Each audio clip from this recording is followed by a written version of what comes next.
afterward. Okay. Well, looky here, Facebook people. I got one of the funniest guys in Vegas here. He's such a nice guy. He's been friendly and nice to me. And I wanted you to meet him. And I want you to support him and book him. Book him. Not that kind of book. Not the kind of book that you're thinking. Book him at a comedy club, you guys. Get with the program. Right on. Hi, Dee. What's going on? Talk to me, my friend. You're gonna see we're on the screen side by side. I linked you up so you can see it on your Facebook if you want. But we're side to side. Most of the time, I'll have the camera on you so people can hear you better. Right on. So what's been going on in your life during this ding-dang pandemic? Man, nothing much, man. I just try to stay busy, you know. I just stay on the grind. Yeah? What have you been doing to stay on the grind? Everything, man. Selling tea, working, moving people's stuff. You know, I got a lot of things going on, you know what I mean? Yeah. You sell tea? Yeah, I think I'm addicted to money or something. I don't know. What Yeah, kind? I sell tea. I sell loose leaf herbal tea. It's organic. It's blended and packed in the United States. And you can go to my website and check it out. It's deesteas.com. That's DEEZTEAS. Deesteas.com. Wonderful. That's awesome. So you've been doing that. You've been selling your tea. You've been moving people, doing whatever it takes to make money right now. Oh, yeah. So tell me, where were you born and raised? Because I don't know you that well. Well, I was actually born in the Virgin Islands in St. Croix. Oh, that's so cool. Yeah, but I came here when I was real young to the United States, moved to California, went from paradise to hell. You know what I mean? Yeah, paradise. In one trip, you know what I mean? Yeah. I was living in California, all over. And I moved out here to Vegas in '89, actually. Okay. You know? And I left. You know, you can never stay away from Vegas for some reason. I left, I came back, I left, I came back. You know what I mean? Yeah. When did you get into comedy, Dee? Well, look, I've been funny all my life. I first tried it when I was in Phoenix back in like '96, and it was different. So, but I always write. Then I finally when I moved back to Vegas, I wrote for like 2 years before I actually got on stage because I used to go to the open mics and I practice, and I have a set ready to go, and then I keep checking the list. So when it came close to my name, I get out of there. And on the way home, I'd be like, all right, I'm going to get them next week. Next week, I'm going to come back. I did that for 2 years before finally I just got on the stage and said, you know what? And that was like, you know what I'm saying, like 9 years ago. Wow. Where all has your comedy taken you? Because every time I talk to a comic, I'm floored at the experience level. I'm humbled. So where all have you been with your comedy? Well, in 2015, I actually went on a tour with some members from Wu-Tang Clan, Ghostface Killer, Raekwon, Chi King, Born Divine, and then we had DJ Heavy Hands. That was DMX's DJ. Wow. You know, like a couple other, you know, groups, Mass Hysteria. Yeah. Out in Boston. You gotta check those guys out, man. They're real dope. And my boy True Technique, man, real lyricist cat. But the thing is, I was the host. Yeah. I was the comedian, yeah. I was the host, so I was the only comedian on the tour, and we went to 23 cities. Wow. Yeah, I went on a 23-city tour. It was like 2.5 months. Was that super? Caucus, New Jersey. Was that like just super great or what? Yeah, it was interesting, man. But you know what? It really made practice, a set. But for me, it was like one night we're in East St. Louis. You know what I mean? Yes. All black people. And then the next night we might be in a different part of Kansas. It's all white people. 1 second. Somebody's at my door. 1 second. Who is it? Who is it?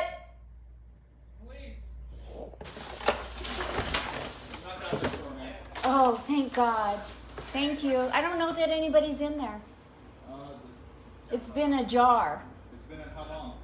All day. All day? All day. Thank you. I'm sorry. The police were knocking on my door. The police? Yeah, the popo. God damn, I can't get away from them for shit, huh? You should have told me shit on video. No, so much for my white privileged ass. Oh man, they just came to probably see if you're okay. Be like, hey, we heard you're on a video with a black guy. Are you all right over there? You gotta make sure. That's a good one. So funny. So you went on tour with the Wu-Tang Clan. Yeah. Yeah.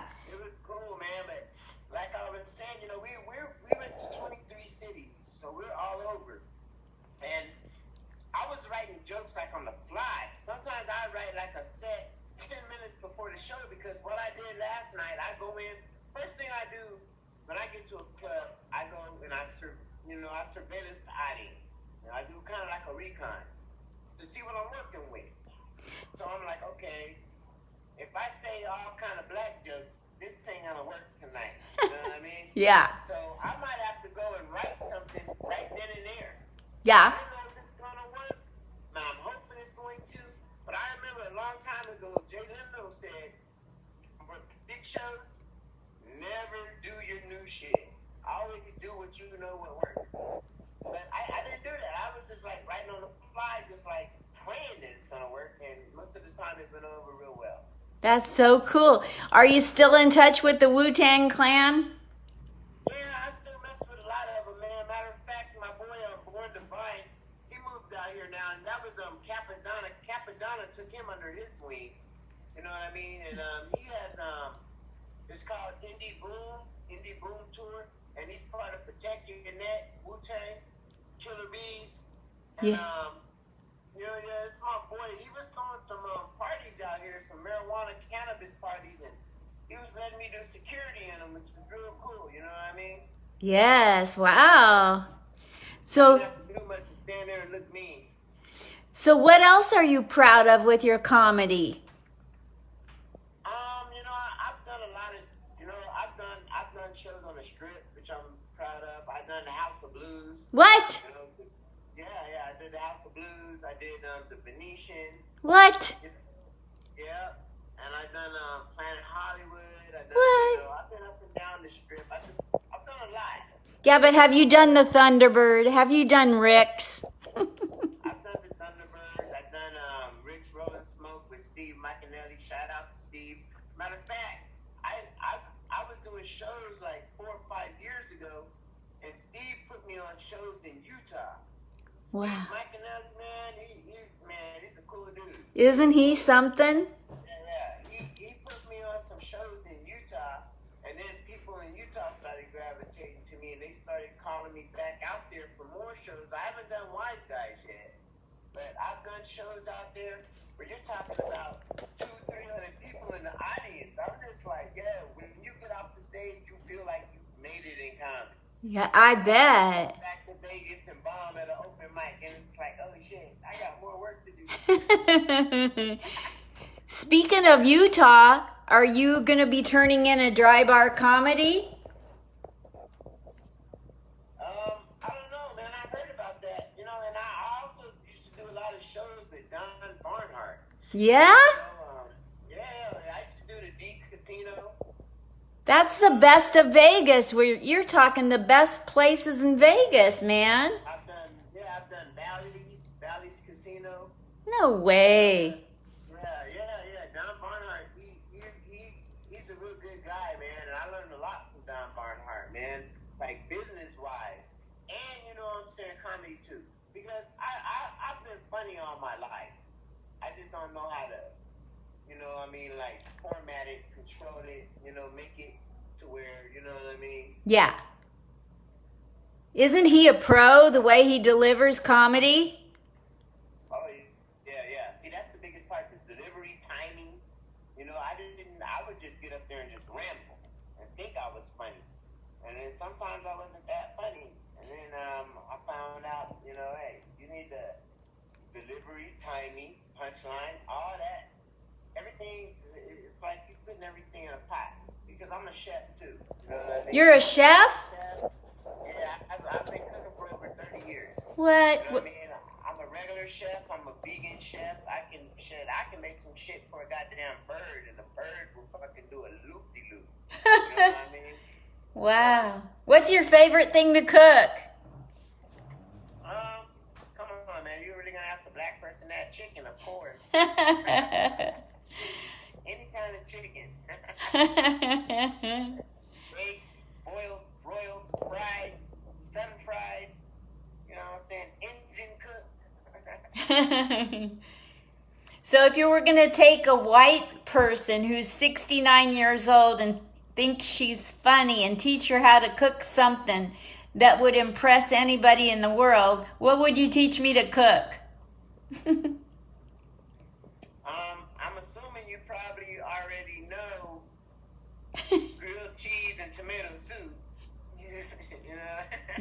So I'll probably have you maybe like some oxtails or some curry goat or something, you know what I mean? Curry goat, yeah.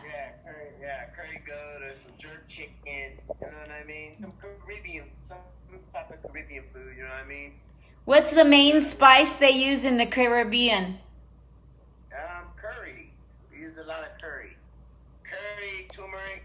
Turmeric's real good for you too. Yeah, it is. Yeah. It has so many health benefits. So how has the pandemic made you a better person? No sense going through this crap if it's not going to make us better. Well, I don't know. I can't really say it made me a better person, but I can actually say it made me worse because I've kind of upped my drinking a little bit. What is that? Mickey's? Mickey's Big Mouth. You remember Mickey's Big Mouth? No, I remember Mickey Mouse had a big mouth. Yeah, he still does. But Mickey's Big Mouth, under the top, there was a puzzle. Remember there was a puzzle under the lid? No. You had to guess the riddle. Yeah, you had to guess the riddle. There's riddles under the lid. And I have a TikTok. I stopped doing it, you know, because I'd be so busy. Uh-huh. I used to go on TikTok, and I put all these little riddles under the Mickey's Big Mouth. No You know what way. I'm saying? Yeah. They got riddles, and you got to guess, you know what I'm saying? You kind of got to guess what the riddles are, you know what I mean? Yes. They're under every time. I love that. So I have a question. I've got a get real question here for you. Yeah. You're in Vegas. I've interviewed some of these comics here, 15 to 30 to 40 years experience. I've never run into a city with so much talent at open mics and sitting around watching shows, hoping to get a guest spot. It's incredible what you go through here in this city trying to get on a show.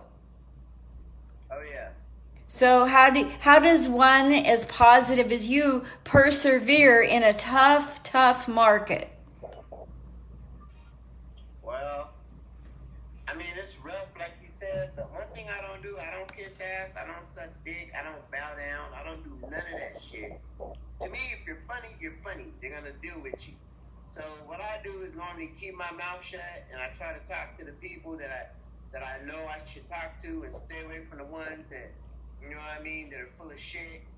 And just keep working, because one thing I was always told, hard work never goes unnoticed. You know There what I you mean? go. Hard work never goes unnoticed. What's the secret besides just hard work? What's the secret to you getting as far as you have? like to go on tour with the Wu-Tang Clan and to get into every major club in Vegas like you have. Not, you know. Yeah, I mean, like back in the days, I mean, when I first started doing this comedy back in the days, I treated it like it was a job. You know what I mean? I'd be in front of my mirror for 6 to 8 hours a day, saying the same jokes over and over, doing different expressions with it. I mean, just like, I acted like it was really a job. You know what I mean? Exactly. I treated it like a job. And I treat it like a job when I come to the club. Like, I look mean. Like, naturally, I look mean. And a lot of people, when I tell them I'm a comedian, the first thing they'll say, well, are you funny? Tell me a joke. And I look at it like, well, I'm not at work right now. You know what I'm saying? Exactly. You don't see a motherfucking a doctor and be like, all right, are you really a doctor? Well, give me a physical. You know what I mean? Like, come on, yo. I'm not at work. But when I step on that stage, it's like I punched up a clock. Yes. You know what I mean? But I think for me to get all the things, I think is making people like you, man. People gotta like you in order to get spots and do different shows. People gotta like you, and then they gotta see that you're working, because I was always on Facebook, posting videos, doing something every day, and that's how a lot of people, like my boy Aaron Wesley. You know Aaron Wesley? I know him on Facebook. Yeah, Aaron Wesley took me to New York. He's brought me out to Utah, to Denver. He was gonna take me to Hawaii. He still is, I'm pretty sure, after this is over, but Aaron Wesley seen me on Facebook doing all my videos and hit me up one day and was like, yo, I'm putting all these shows together and I want you to be on some of them. Matter of fact, I did it at the Broadway Comedy Club in New York with Shucky Ducky. I don't know if you remember Shucky Ducky. No. Back in the 80s, man, I used to watch him on Comic View. Wow. I did a show with him, you know what I mean? That's super. Oh my gosh. I don't remember him, but you know, if you do something with a big name at Broadway, that's really cool. Yeah, the Broadway Comedy Club downstairs in the basement. It was nice. I did. Sweaty. I did that room. I did that room once, and I did the upstairs room once. The upstairs was kind of like a bringer show, but the downstairs, that was a real show, and I had a heckler in the front row. Yeah, downstairs the shit. Yeah. Yeah. Oh, yeah. You learn a lot at Broadway Comedy Club. You do, because there's very, very, very good seasoned comedians there. You know, I mean, you gotta humble yourself. You can't go in there with a big head like, oh yeah, I'm from Vegas. Like, so fucking what? Yep. Especially in New York, they don't care. No. But you know what? In this scene, and I say it a lot of times, and some people, they might not agree with me, but this is my own opinion. In this comedy scene, it's a lot of people that they take favorites with people. You might not funny, but they like you. You're a good guy, so you're gonna get all the shows. Exactly. And another thing about I don't really, approve of in the Vegas comedy scene, it's real segregated. It's really segregated. You probably don't see it, but I've been in it for a long time. You know what I mean? Yep. The black shows, it's all black, maybe one or two whites. The white shows, it's all white. You know what I mean? And it's like, damn, you funny. Exactly. You know what I mean? Funny doesn't have a color. You feel me? Exactly. That's why when I started this show with Ian at the Modern Vegan, I want a variety. I want women, I want men, I want black, white, Mexican, Asian. I want everything. You funny, just bring the funny. How about old? Can you be old? No color, no race or color involved. What about age? I don't care. Funny, just bring it. You know what I'm saying? Bring your funny and shut up. Yeah, I don't discriminate. That's so cool, Dee. Hey, Yeah. you still have aspirations to get on at Harvey's Comedy Club if they reopen? Yep. Well, I'll tag them in this post. That'd be lovely. Because matter of fact, my homegirl Tabloid, you know Tabloid? I do not. Well, she goes out there, and Riss, I know you know Rissa Riss. I know the name.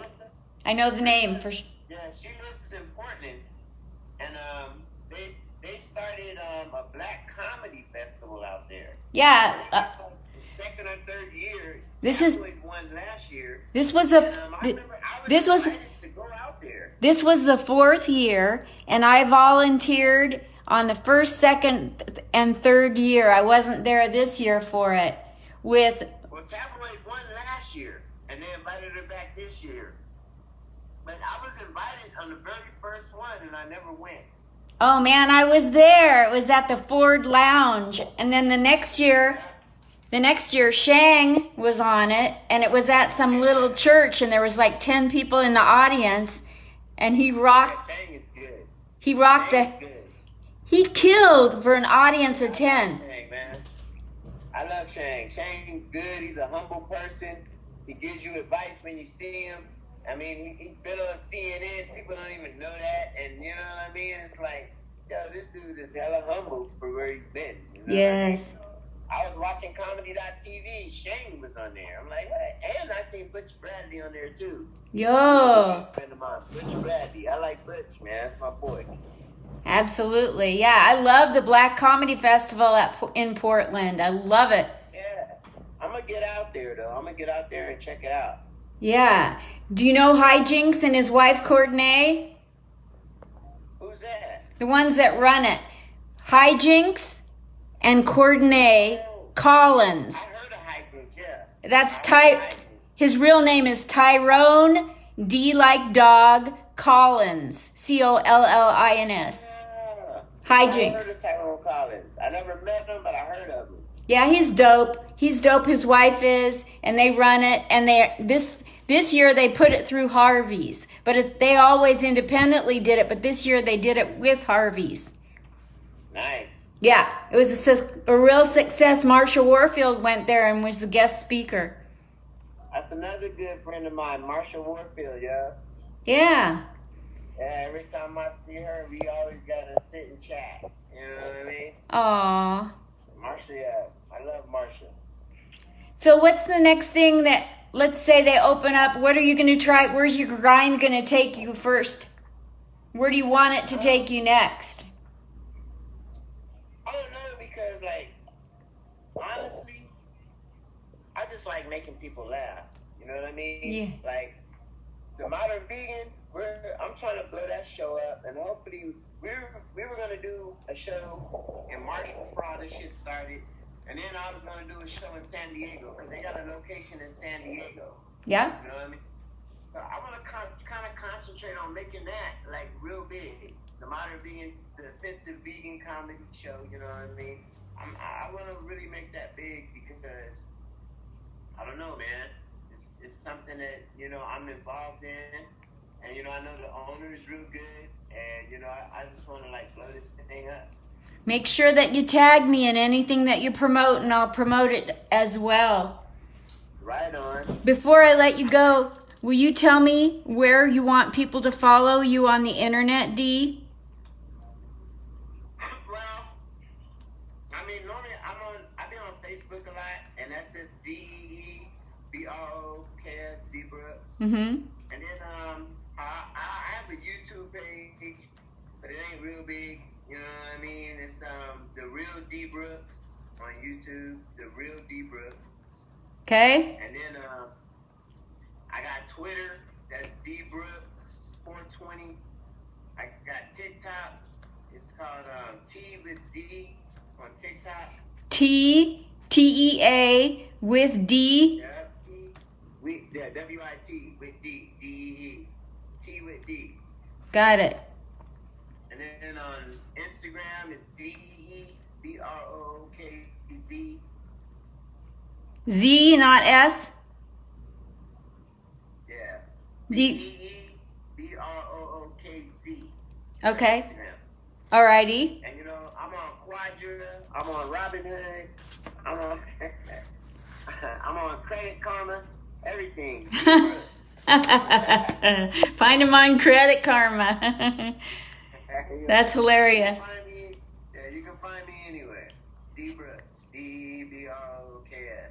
So why are you wearing a Puma hat and not Nike?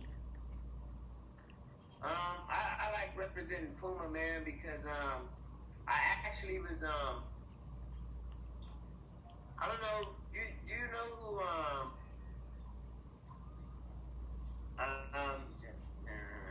Steve Prefontaine?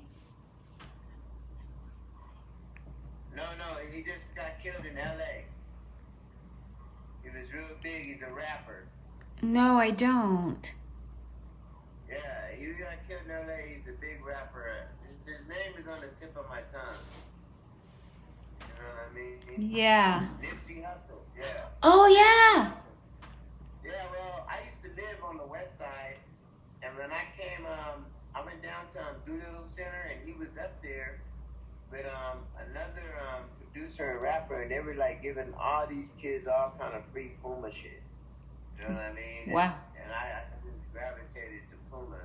I mean, Puma's cool. I like it, but I'm gonna start rocking all kind of bands now. Oh, yeah? Yeah, old school bands, classic bands, the slip-ons. Jeff Spicoli, Fast Times at Richmond High. So, Rocking all bands now.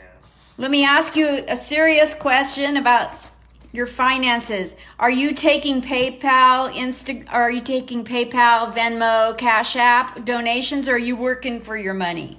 Which are you? Some are, some aren't. I'm a hustler, so I grind it out. I hustle. You know what I mean? But That's I ain't afraid of donations. You know what I mean? okay. I'm not afraid or I'm not timid of donations, and if you wanna shoot some money my way, you can catch me on Cash App. It's the money sign. Brooks D. I got Zelle under Dee Brooks Entertainment. I got Cash App, Dee Brooks. I got PayPal, Dee Brooks. Everything's pretty much under Dee Brooks. Got it. Or you can stop me in the street. And just give me a couple bucks. Got it. Well, if I see you on this street, every time I see you on the street, I'll give you $2. And I'll probably end up going with my kids anyway, or one of the two. How many kids do you have? Got 12 kids. Only 12? Only 12. You didn't go for a baker's dozen? Nah, I figured 12 would be good because they said 1 out of 10 people in the world are millionaires. I wanted to go over a little bit to make sure, you know what I'm saying? And guess what? I got a daughter that's a millionaire. Do you really? I do. That's so cool. How did she become a millionaire?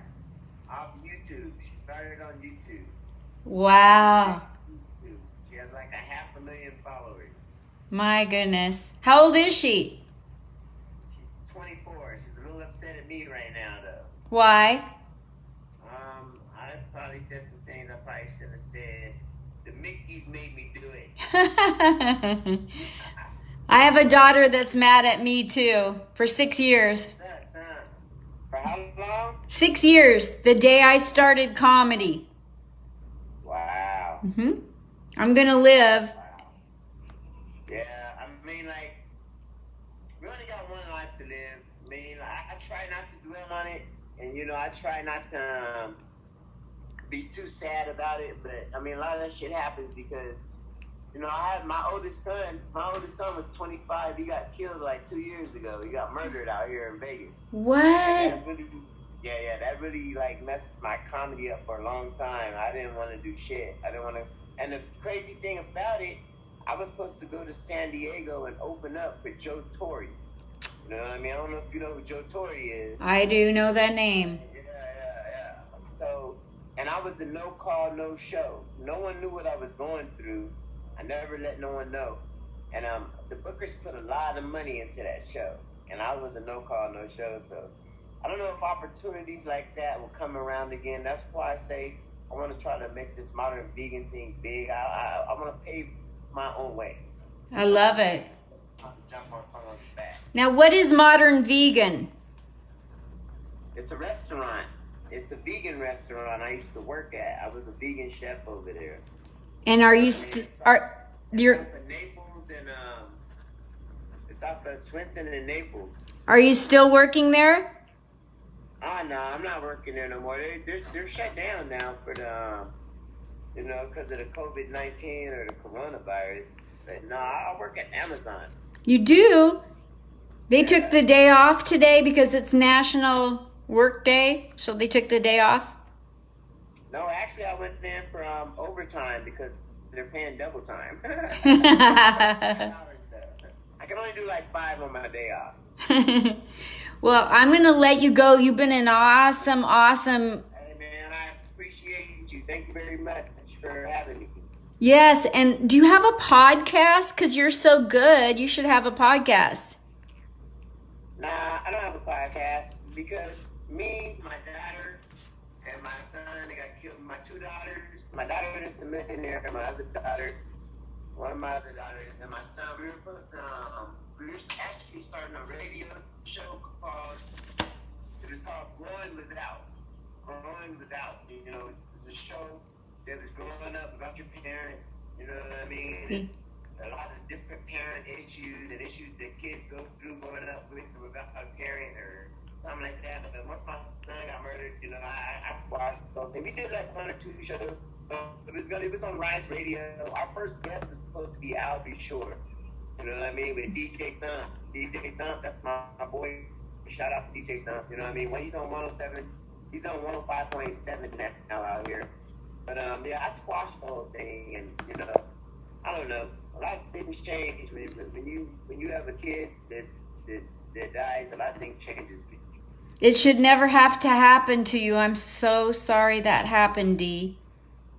Yeah, me too. But I don't know. Everything happens for a reason, they say. Yeah. So you said he was murdered. They got to the bottom of it? Yeah, they got the guy. The trial's supposed to be. They've already postponed the trial like several times because he's getting the death penalty. It's supposed to be this October, so we'll see what happens. They've already postponed it like several times, but we'll see. I'm so sorry. I just want you to know that you're loved, and I love your spirit, and I love who you are, and I love how funny you are, and you're important. You're important to me. I really appreciate it. Thank you so much. Thank you. Bye, Dee Brooks.